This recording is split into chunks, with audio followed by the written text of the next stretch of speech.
Welcome back to another video. So today we are going to be lifting the Tundra. We're going to be using Wescott's 3-inch in the front and a 1-inch spacer in the rear, and that's going to kind of help with the rubbing that I'm having going on. As you may have seen in the previous video, we threw 35s on, and these are an RRW RR7H 17-inch wheel, and we're rubbing in the front when I turn the wheel just before full lock. So I want to help resolve that. The rear I don't have any problems, but we're still gonna throw that 1-inch spacer back there to kind of level it out. Now over here is the kit that, as you see, would get delivered to you. Super nice packaging. We open this up and nice little sticker there. Really good packaging. Good amount of packing material to make sure that these black anodized parts don't get all scratched up in shipping. Right here we have our lower perch mounts that are going to go on the front struts. We have 2 of those. We have the 1-inch rear spacer. We have our top shims for the front struts. Some extra hardware here.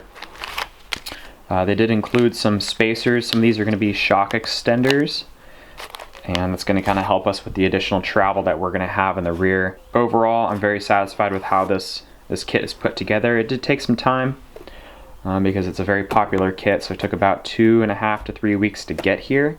So if you're going to be doing this, keep that in mind when you order this kit. Now to start this process, we're going to need to jack the front end up, get it nice and secure so we can work on both sides at the same time. So once you have the truck and properly supported, you can now start removing some of the suspension components.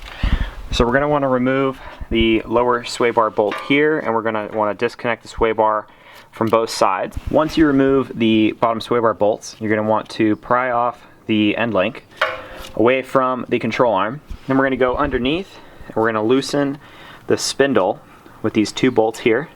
We're going to want to take those out fully. After we do that, we're going to want to loosen the inner control arm bolts on both sides, which will allow us to drop the lower control arm. But first we're going to also want to take off this nut that holds the lower part of the strut. A note, just right before you start to loosen up these outer bolts for the control arms, is take a Sharpie and mark in line on the alignment bolt against the frame so that you can try your best to realign those when you go to reinstall everything and tighten those bolts down. By doing that, you're going to help yourself kind of save your alignment as best as you can. No matter what, we're going to have to get a new alignment because we're going to be raising the suspension, but that should help keep it as close to where it was before, so at least you can drive your truck without it pulling super crazy. Now, before we drop that lower control arm, we're going to want to loosen the 4 bolts that hold the strut to this tower. So there's 4, and there's 2 more on the back side. We're going to want to loosen those, just break them loose until we drop this control arm, and then we can take them off completely and slide the strut out. Now that we have the strut out, we're going to want to mark where the lower perch sits with the spring. We'll mark it here, and we'll go up. We'll follow and we'll mark it at the top as well, right here. Doing that allows us for when we remove this lower perch and we take apart the top hat, we can line up our spring properly with the new lower perch and shim that we're going to install. So after you mark it, it should kind of look like that. Using a lighter colored Sharpie might be better, but all I had was the black one, so this is going to have to do. Now we can start to compress the spring, and then we'll turn this guy around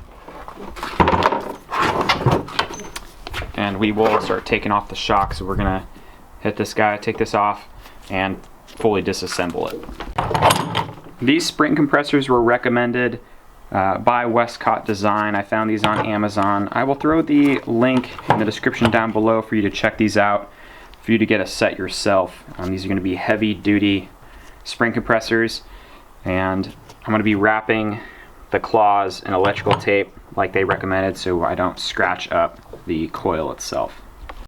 So now once you have the top hat off, we can take the spring away from the shock body, and we're going to want to remove the dust cap, and after that we can pop this off, and then we're going to want to hammer off the base, this perch mount here, with a mallet. Now after hitting off that perch mount, you're going to want to hit it towards the top. You can reinstall your new Wescott collar on the bottom and reinstall your dust boot. Now we can put the spring back onto the shock body. And be sure to line up the bottom of that spring like we had marked before with the mark that we made on the shock.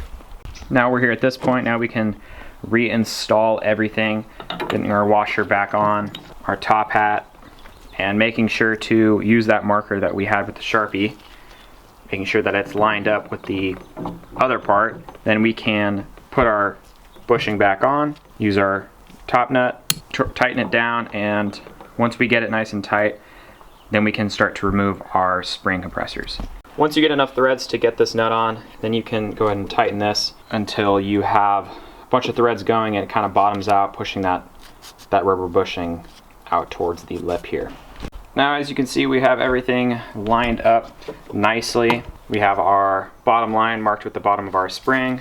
Moving up, we have the Sharpie marks all the way to the bottom. Now this is ready to go back into the truck. We're just going to insert this spacer on top with the bevel facing down for it to fit over the top of that perch mount, just like so, and we can install it just like this. And we're going to use the new supplied nuts from Wescott. We're going to throw some red Loctite on here as well to assist with holding these guys down. Now that we have the strut in place, I'm going to insert the lower shock bolt. This was kind of challenging. You have to raise up the lower control arm, manipulate the shock just enough to get that bolt through. Put your washer and nut back on, and you can do everything in reverse order that we took it off, making sure that you are torquing everything to Toyota spec as you go along the way, and that is going to finish it for one side, and then you can move on to the other side.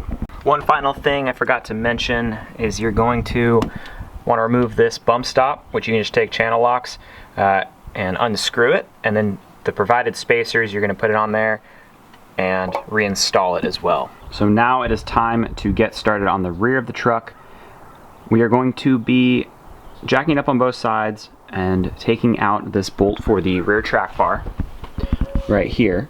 After you remove this one, you're going to want to disconnect any of the brake lines from the driver's side and the right side that are going to get tensioned up when you go to lower the rear axle. So we're going to want to take any of these bracket bolts off, allowing this brake line to have full extension as we go to lower this part. Now after you've taken off those brackets for the brake lines, taken out the bolt for the rear track bar, the axle is going to want to kind of move around a little bit more now. So we're going to want to get a jack underneath of it. And then after we do that, we can alleviate any tension just by jacking it up a tiny bit. And then we're going to want to remove the bolts from the bottom of the shock. Now this is better to do it one side at a time so that the axle still stays elevated up on the opposite side that you're going to be working on. So I'm going to start on the passenger side and disconnect that bottom shock bolt. Now once you have disconnected both the brackets on both sides and you've taken out that rear bolt for the track bar, you're going to want to get a jack underneath the axle to raise it up just a tiny bit to alleviate any tension that's going to be on the sway bar as well as any of these shocks when you go to remove it. Next step is going to be to remove this bolt here for the sway bar end link on both sides, and that's going to be just about the final thing before we can start taking off the shock. Once you've taken the bolt out for the lower shock, you can use a pry bar to take it off the axle. However, you want to wait before removing this bottom part until you are able to loosen up the top here. Once you get this loose, now you can disconnect from the bottom and then fully take it off from the top. And then we're going to be throwing in that spacer that goes here on top of the shock.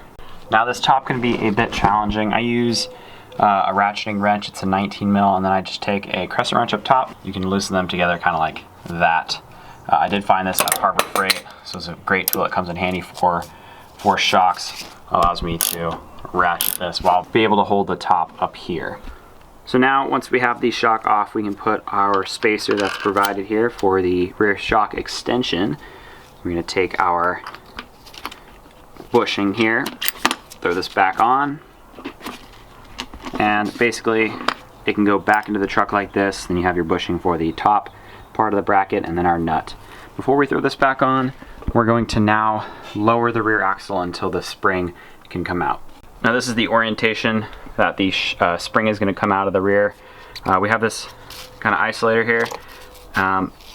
We are going to now take our spacer and we're going to again do this bevel down so that it fits nicely on top, and then we can just reinstall the spring back into the rear axle, making sure that we line up the bottom of the spring into its perch there.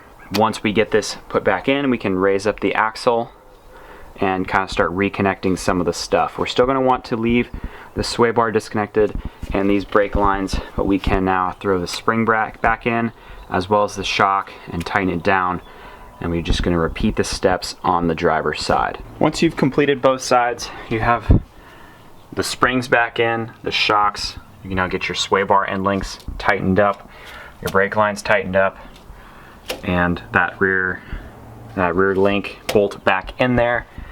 Once everything is done, make sure you follow the torque specifications. You can find them on Google or any of the forums. For the top, the bottom, the shocks, and this lateral link here, and this track bar here as well. After that, you can throw the wheels back on, and once I get to that point, let's take this thing out and let's go see what we're working with now. Just gave the truck a little bath, and now looking over the lift after driving it for 10 or 15 miles or so, I'm very happy with it. There's only some minor rubbing going on, and which I think it's just kind of hitting this fender liner here. I'm just gonna leave it. It doesn't really seem to be rubbing too much. There's just a little bit of grazing that's going on, so I'm not super worried about it. I know that I did find online that you can push it in more on the front. As the rear, I'm pretty sure you just kind of have to cut it, but I'm just going to leave it for now and kind of do some more research on that. Other than that, this is kind of how it sits. The rear does look to be maybe a 1/4 inch to a 1/2 inch higher, but I'm happy with it. I will be putting a camper shell on the back, so it's going to kind of add some weight, and it should level the truck out for the most part. Now, as far as the ride quality goes, I did notice an increase in stiffness in response in the front end of the truck. The initial response in the suspension for any minor potholes, bumps in the road, uneven parts of the pavement, and a little bit of dirt, it is a little bit rattly in the front. It's a little bit stiff, but once you kind of settle into it, it does soften up and kind of feel just a little bit stiffer than the factory was. I did notice in the rear of the truck, it's kind of traveling a little bit softer than it did before. Now, I'm not sure how this is going to respond once we put some weight on the rear end, but it does seem to be riding a little bit softer. As far as the stance goes, I am extremely happy with it. We do have a little bit of poke going on here on the truck.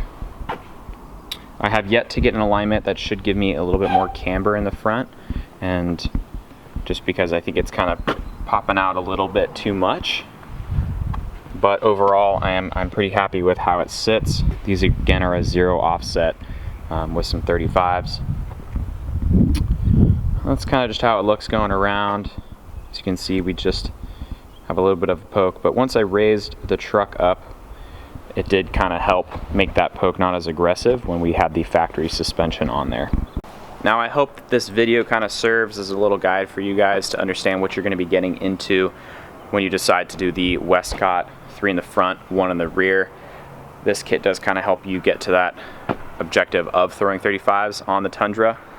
You are going to sacrifice, like I said, a little bit of ride quality, but for me, this is going to be semi-temporary for a few months when I wait for Fox to release their suspension. I think that this is going to get me by just fine until that point. Now, overall, the difficulty of installing the suspension was not too crazy. It was a little challenging, just having some special tools to be able to disassemble the front struts. But if you have that stuff, you can easily get it on Amazon. Again, I'll throw the link for any of those specialty tools down in the description below for you guys. Overall, it was, I think, around $500 for the kit, and then another $50 or so for the tools. With that being said, it took me about 4 hours to do the fronts, just because I was taking my time, and then about an hour to do the rear. Overall, I'm very happy with it, and I would recommend this for someone who just wants to get those 35s on. However, I'm not super happy with the ride to the point where I would keep this on forever, or I would suggest this being a lift that you would want to go with. I think a traditional lift of actually replacing the springs and the shocks is going to be the best route to go. But that's going to be pretty much it for the video. Thank you all for watching, and I will see you all on the next one.